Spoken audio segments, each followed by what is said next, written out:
miidhagsituu hunda biyya midhaanii fi albuuda adda addaa addaa fi gammoojjii gaarranii fi raaroota kan hormaanni quufa haadha beeyladoota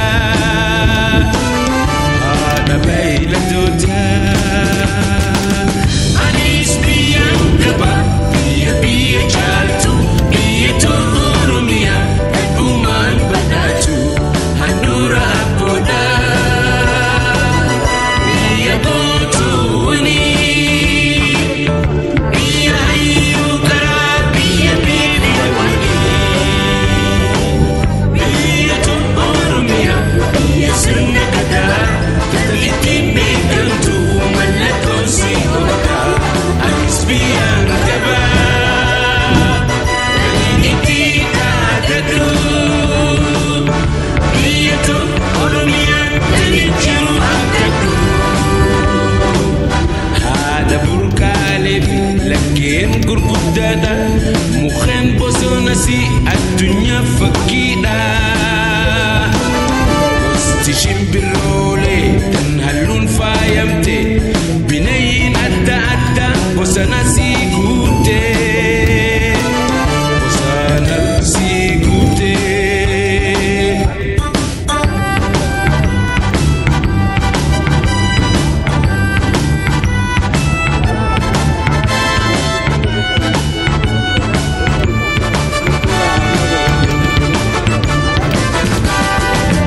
anis biyyaan qaba biyya caaltu biyya Oromiyaa heddumaan badhaatu handhuura abboodha biyya gootuuni biyya hayyuu karaa biyya beelewani biyya Oromiyaa biyya sirna gadaa tan ittiin beekamtu mallattoon si godha anis biyyaan qaba ittiin dhaadadhu biyya Oromiyaan tani jiru abdadhu gannaa fi bonnisi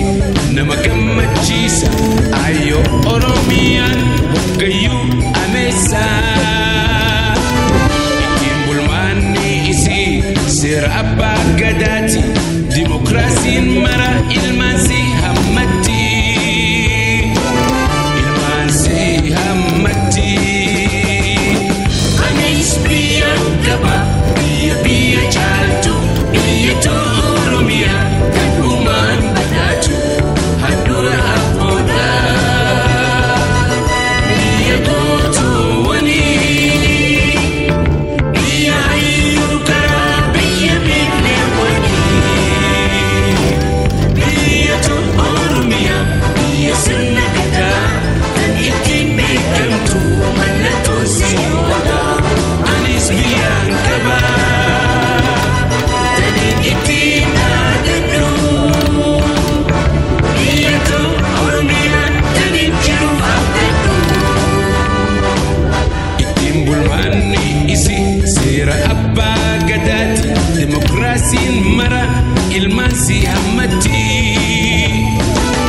anis biyyaan qaba baqataa ta'ullee roorroo alagaatii fi biyyaa deeme